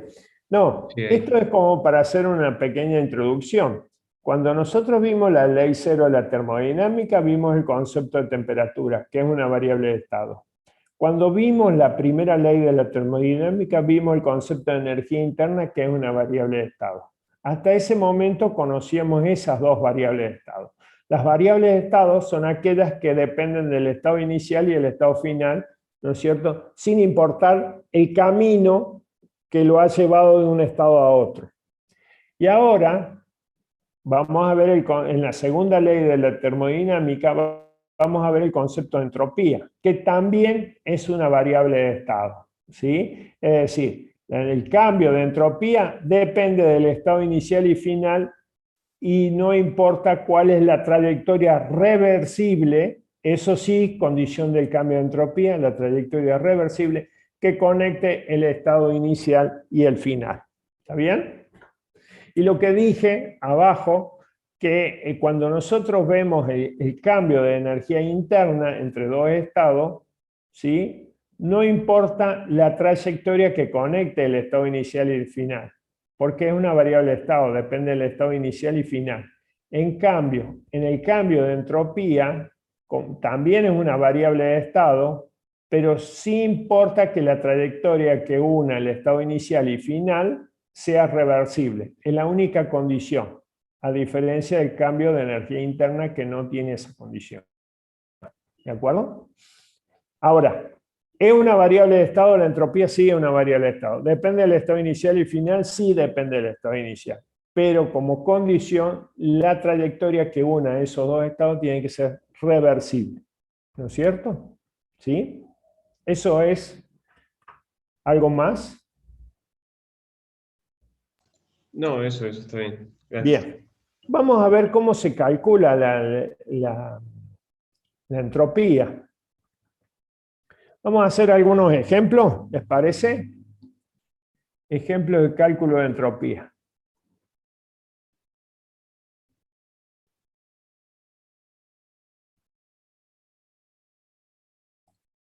Vamos a suponer, como ejemplo, que vamos a calentar agua. Es decir, 1 kilogramo de agua, una masa de agua de 1 kilogramo, la vamos a llevar de una temperatura inicial de 0 grados Celsius a una temperatura final de 100 grados Celsius. ¿Les parece? En este proceso, lo que nosotros hacemos es colocar un recipiente, por supuesto, un recipiente, una olla, lo que tengan ustedes a mano, la colocan en la cocina, ¿no es cierto? Y ahí hay un aporte de energía, ¿sí? Y hace que la hornalla, ¿sí?, de la cocina, ahí, hace que ahí haya una transferencia de energía, ¿sí? A medida que se transfiere la energía, las moléculas del agua se empiezan a desordenar conforme la temperatura aumente, ¿de acuerdo? Esto, entonces, hay que calcular el cambio de entropía que sufre esa masa de agua, el aumento de desorden. Bueno, a ver, si el cambio de entropía me da 0, no hay aumento de desorden. Si el cambio de entropía es menor que 0, hay disminución del desorden. Y si el cambio de entropía es mayor que 0, hay aumento. Entonces, entropías acá S es constante, S disminuye y S aumenta. ¿Está bien? Es más o menos para tener en cuenta. ¿Cómo calculamos el cambio de entropía en este proceso?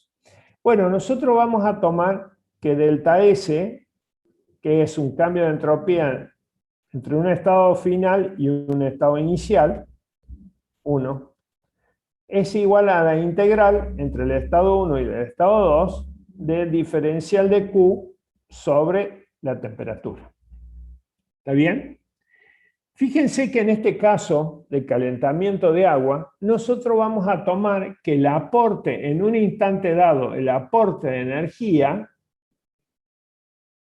va a ser igual a la masa de esa agua por el calor específico del agua por esa diferencia de temperatura. ¿No es cierto? Si hay un cambio pequeño de energía, hay un cambio pequeño de temperatura.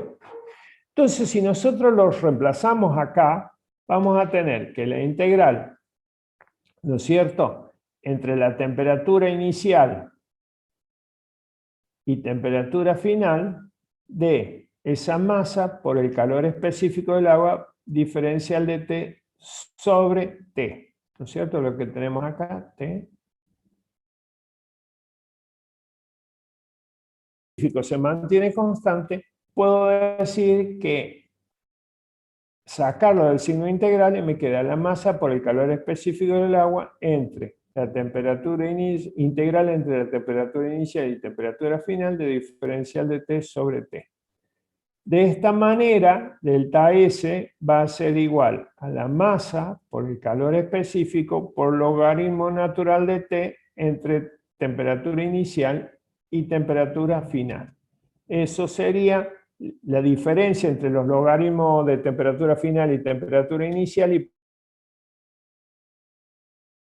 por propiedad del cociente. ¿Les parece hasta ahí? Bien. Ahora si reemplazamos los datos, ayúdenme ustedes. ¿Cuál era la masa? Vamos a poner así. Para que... ¿Cuál era la masa? Esta es la fórmula final. Calentar agua. S. 1 kilogramo, dicen por el chat. 1 kilogramo.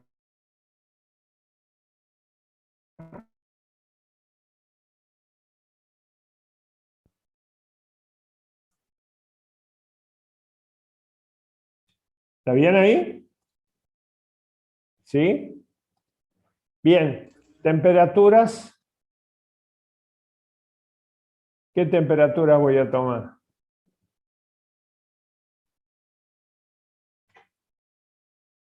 Imagínense que yo ponga 100 grados Celsius y 0 grados Celsius. ¿Qué me daría eso?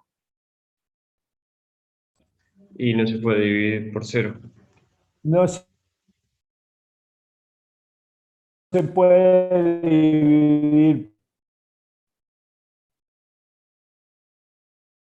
Que las temperaturas tienen que ser absolutas. Ese es el error que estoy cometiendo. Entonces, la temperatura, cuando ustedes tengan temperatura inicial de 0 grados, ¿no es cierto? Eso hay que convertir, 0 grados Celsius, hay que convertirlas a Kelvin. En este caso voy a tener 273 Kelvin.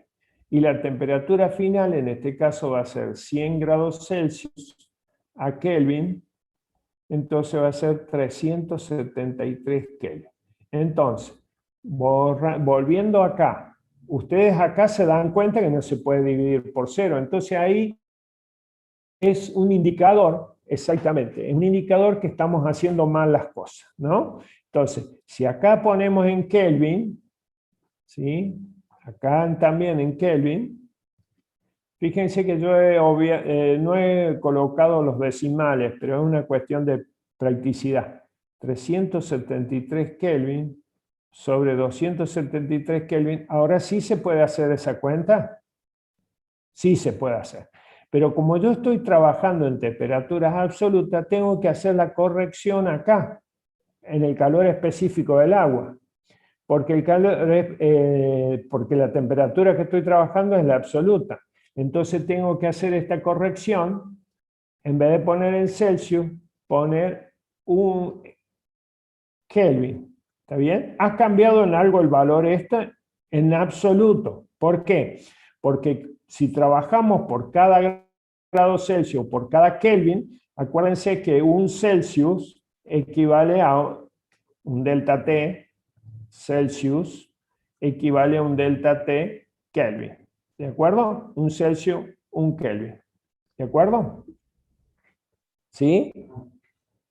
Bueno, entonces tengo que hacer esa corrección. Si yo hago esa corrección, ya ahora sí estaría en condición de hacer el análisis hacer la cuenta, ¿no? ¿Alguien me tiene calculadora? Ah, yo tengo acá. Mire, ¿cómo se simplifican las unidades? Kilogramo, kilogramo. Esto se cancela con esto. Entonces me queda, como resultado, me queda 4,186 por el logaritmo natural del cociente entre 373 y 73. Si nosotros hacemos, a ver, ¿qué sería esto? 373 dividido en 273. Esto me da algo así como 1306. No sé a ustedes. 1306. ¿Cuál sería la unidad de entropía? Con 48, exactamente, así me da. ¿Cuál sería la unidad de entropía? Joules sobre Kelvin. Joule sobre Kelvin, exactamente. Joule sobre Kelvin. Quiere decir que acá en este caso la entropía en este proceso aumentó. Hay un aumento de desorden en las moléculas del agua. ¿Sí? Hay situaciones, por ejemplo, que se dan procesos isoentrópicos.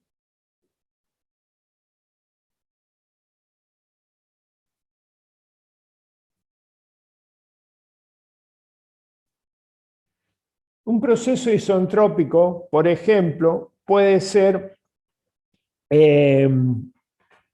un proceso donde hay una expansión adiabática, ¿no es cierto? Una expansión adiabática reversible. Eso es un proceso isoentrópico, donde delta S es igual a 0. ¿Está bien? ¿Sí? Quiere decir que S se mantiene constante. En este caso, si nosotros hacemos una expansión adiabática, imagínense ustedes en un gráfico presión-volumen,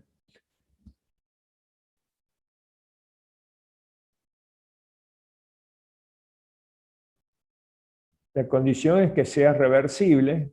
Ahí tenemos una temperatura, le llamamos temperatura inicial, temperatura final.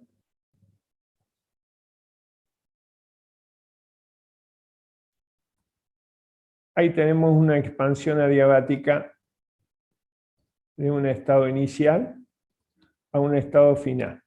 Una expansión adiabática reversible. En este caso de la expansión adiabática, fíjense que hay un aumento de volumen. Nosotros dijimos que cuando había aumento de volumen, volumen inicial y volumen final. Cuando había aumento de volumen, había aumento de entropía. Pero en este caso, que es una expansión adiabática reversible, es un proceso isentrópico. ¿Por qué? Porque si bien hay aumento de volumen, hay aumento de desorden, también hay una disminución en la temperatura que compensa ese aumento de desorden. Solamente en este caso hay un proceso isoentrópico. Acá, al aumentar el volumen, aumenta el desorden, pero al bajar las temperaturas disminuye el desorden. En este caso es lo que se conoce como proceso isoentrópico. ¿Está bien? ¿Sí? Y otro ejemplo, no sé si tenemos tiempo, es la expansión libre.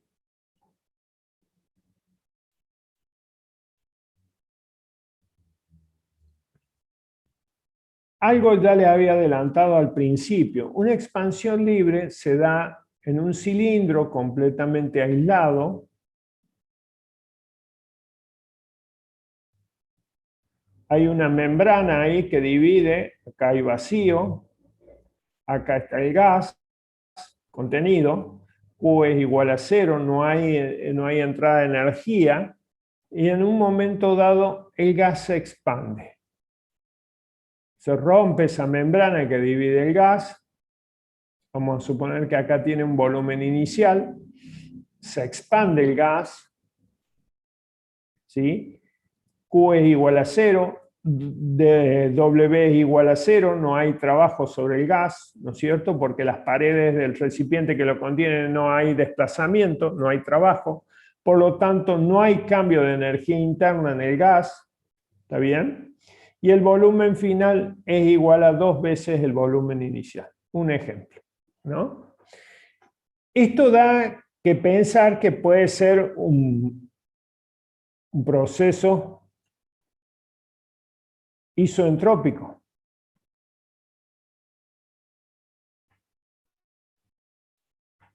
¿Qué les parece a ustedes? ¿Será un proceso isoentrópico o no será un proceso isoentrópico? ¿Qué dicen?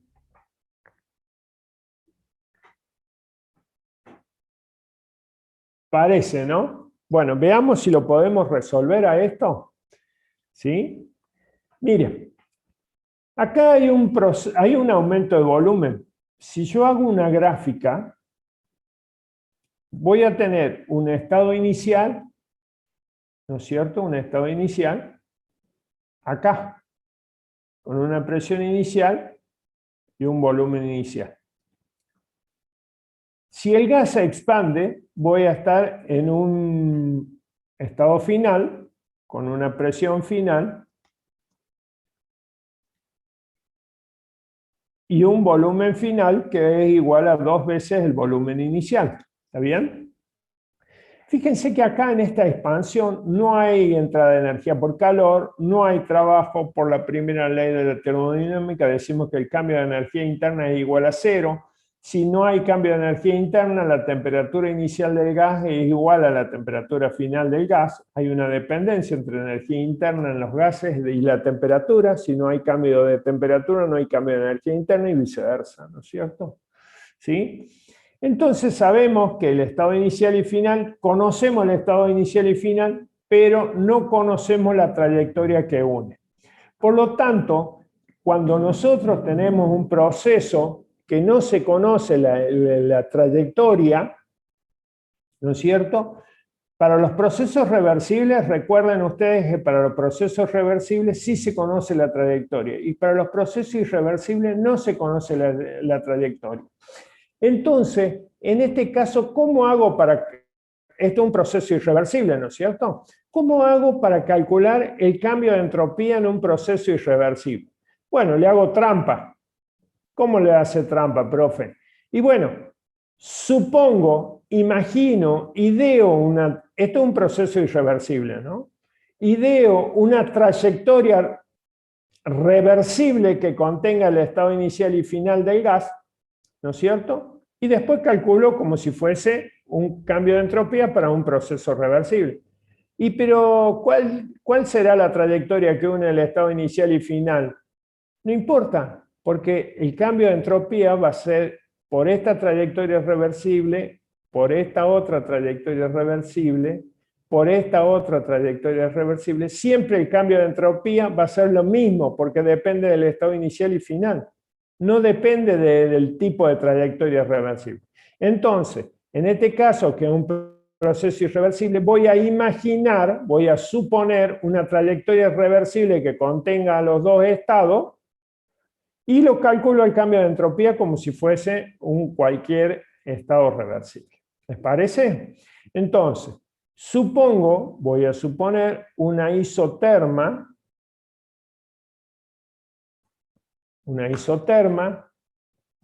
la temperatura es constante, ¿sí? Un proceso reversible que contenga al estado inicial y al estado final. De todas maneras, acá nosotros hemos visto que la temperatura no cambia. ¿Sí? Una vez que ya tengo la trayectoria reversible, que une el estado inicial, esto es supongo,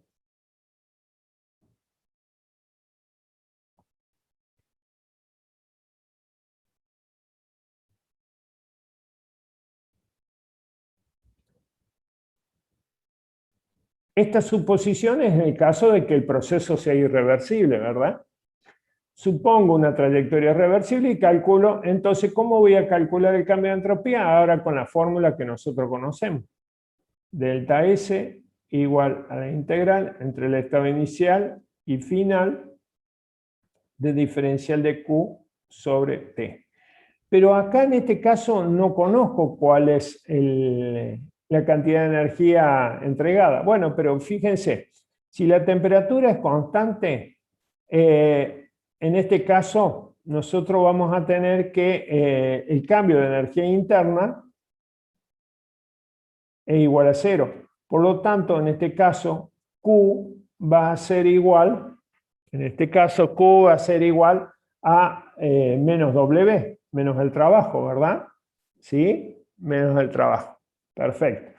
Y el trabajo en un proceso isotérmico, ¿alguien me dice cuál es el trabajo en un proceso isotérmico? Por favor. ¿Alguien se acuerda de la fórmula del proceso isotérmico?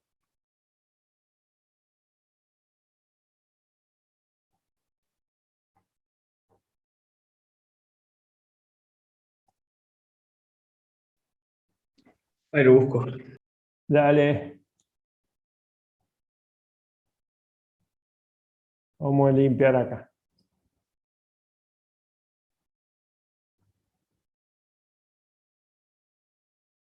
No, no sea problema, no lo busques. Pucha. Dale. No tenga problema, no lo busques. Yo era por si lo tenías atento ahí al lado, ¿no? Bueno, en este caso, la cantidad de energía, ¿sí? Q va a ser igual al trabajo. Y el trabajo, en este caso, en un proceso isotérmico es igual a N por R por T, por logaritmo, por T dijimos, por logaritmo natural, por T, por el logaritmo natural del volumen final sobre el volumen inicial. ¿De acuerdo? ¿Sí? Ese sería el trabajo ahí. ¿Sí? Por lo tanto, fíjense que si en este caso nosotros consideramos que T es constante, esto T puede salir del signo integral, entonces me queda 1 sobre T integral entre el estado inicial y final del diferencial de Q.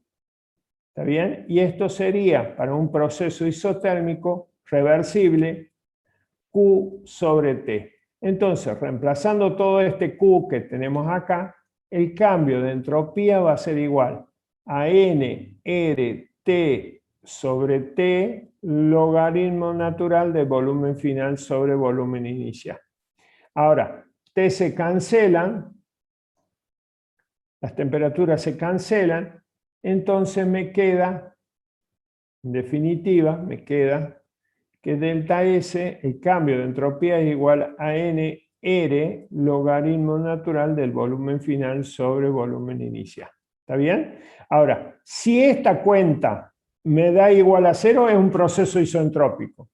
Y si esta cuenta me da mayor que 0, es un proceso que no es isentrópico, un proceso donde la entropía aumenta, ¿no es cierto? Fíjense ustedes, vamos a suponer para hacer las cuentas, que N es un mol. Tengo un mol de sustancia. N es un mol. La constante universal de los gases es 8,31. Joule, mol, Kelvin.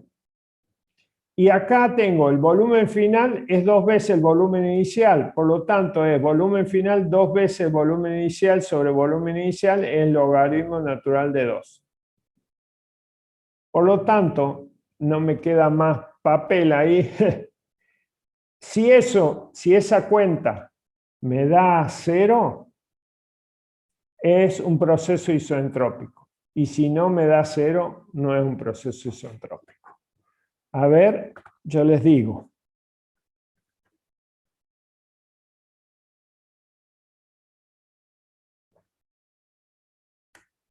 A mí me da 5,76. ¿Lo puedo escribir acá? Delta S es igual a 5,76 Joule. Okay. Quiere decir que no es un proceso en esta expansión, no es un proceso isoentrópico, ¿no? Es un proceso donde la entropía aumenta. De hecho, que habíamos dicho inicialmente que el gas en estas condiciones, las moléculas tienen un cierto orden, ¿no es cierto? Cuando se expande hay un aumento, en la expansión, hay un aumento de desorden porque las moléculas tienen mayor aleatoriedad de posiciones. Entonces se empiezan a desordenar conforme ustedes salen, se aumenta el volumen. Es ni más ni menos lo que pasa en un ascensor de un edificio. ¿Cuánta capacidad tiene? ¿4, 5, 6 personas en un ascensor? 6 personas, imagínense. Entonces están subiendo 6 personas por un ascensor. Bueno, ahora no porque estamos en distanciamiento social, pero bueno, en situaciones normales. ¿Sí? Cada uno ocupa su lugar. No se mueven porque están todos calzados dentro del ascensor. Se abre la puerta del ascensor y bajan todos. ¿no es cierto? Y cada uno ocupa su lugar o va en su dirección determinada, ¿no es cierto? Entonces, cuando estaban en el ascensor tenían un cierto orden, cuando se abrió la puerta del ascensor aumentó el volumen y cada uno ocupa su lugar distinto, ¿no? Se desordenan un poquito. ¿Sí? A partir de esto, y ya terminamos, si me esperan un minuto, podríamos seguir con los ejemplos de cálculo de entropía, pero fíjense que acá el enunciado de entropía de la segunda ley de la termodinámica. Por eso se dice que el concepto de entropía es la parte cuantitativa de la segunda ley de la termodinámica. Nosotros habíamos dicho que la segunda ley era un planteamiento de imposibilidad.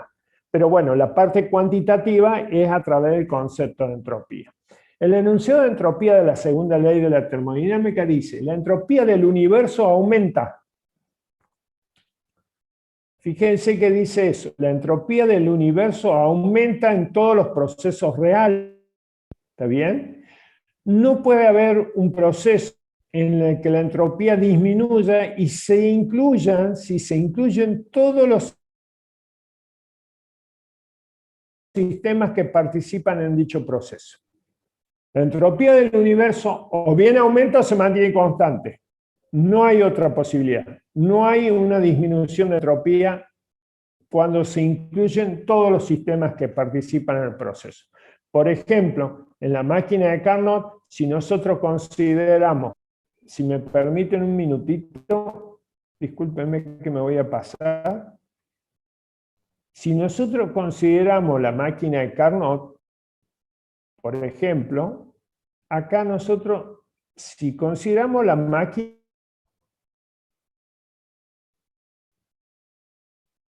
es esto. Esta es la máquina. Nosotros dijimos que en la máquina de Carnot el cambio de entropía es igual a 0. Ahora, si consideramos el entorno de la máquina, ¿qué sería el entorno de la máquina? El tema de la fuente. La fuente cede energía y esta fuente absorbe energía. Ese es el entorno, ¿no es cierto? En el caso de la máquina de Carnot, el entorno también, el cambio de entropía es igual a 0. Pero esto es un caso particular, ¿no? En donde la entropía se mantiene constante si se incluyen todos los sistemas que participan en el proceso. Esta sería la máquina y este sería el entorno, ¿no? Pero por lo general, la entropía del universo, de hecho, lo hemos visto en el ejemplo de calentar agua. El calentar agua aumenta el desorden de las moléculas del agua, ¿no? ¿Sí?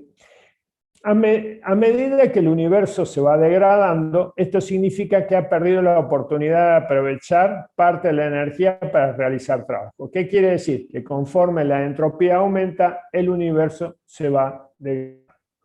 En los procesos naturales están ocurriendo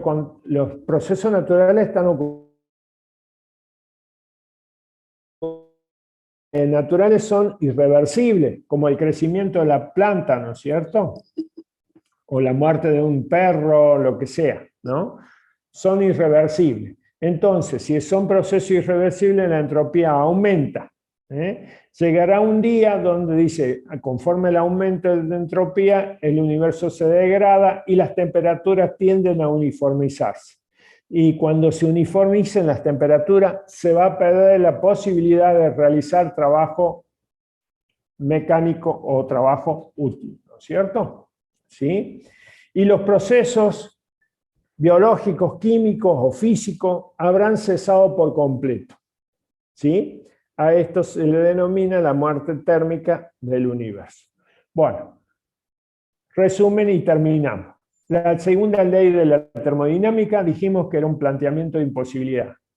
¿Sí? Decía qué procesos podían ocurrir en forma espontánea o qué procesos no. ¿De acuerdo? ¿Sí? Le pone límites a la primera ley de la termodinámica, ¿no es cierto? Y también enuncia su parte cuantitativa de la segunda ley de la termodinámica, sería el concepto de entropía. Y con esto terminamos la unidad número 2, que es todo lo que es termodinámica, ¿no? abrimos ahí el micrófono si quieren para hacer preguntas y si no, estamos terminando por hoy. Y discúlpenme, los debo haber cansado bastante hoy. ¿Eh?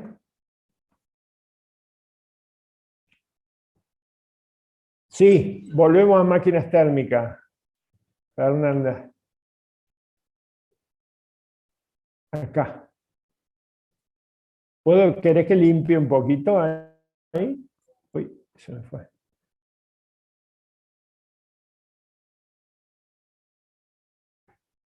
Ah, te quedó una ecuación a la mitad. ¿Dónde será? A ver, decime.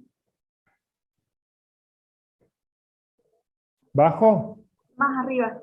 Más arriba. ¿Acá? Estaba escrito en azul. Cuando te explico la eficiencia térmica. Ah, máquina térmica. Entonces, por acá.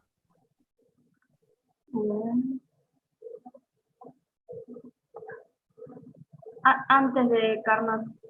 Antes de Carnot. Acá. Ahí, eso. A ver. Esa. Ahorita termino de copiar, gracias. Dale, dale. Uy, uy, uy, uy. Ahí está.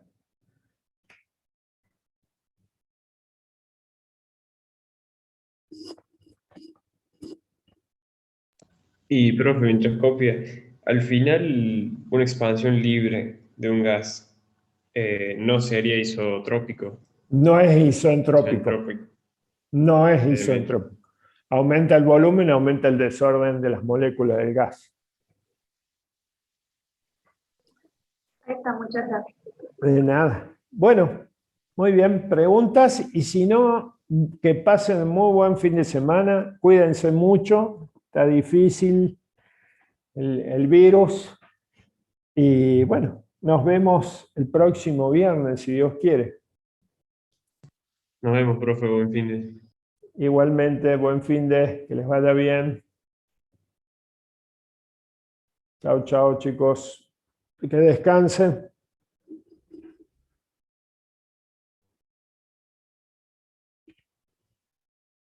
Chao, chao. Saludos.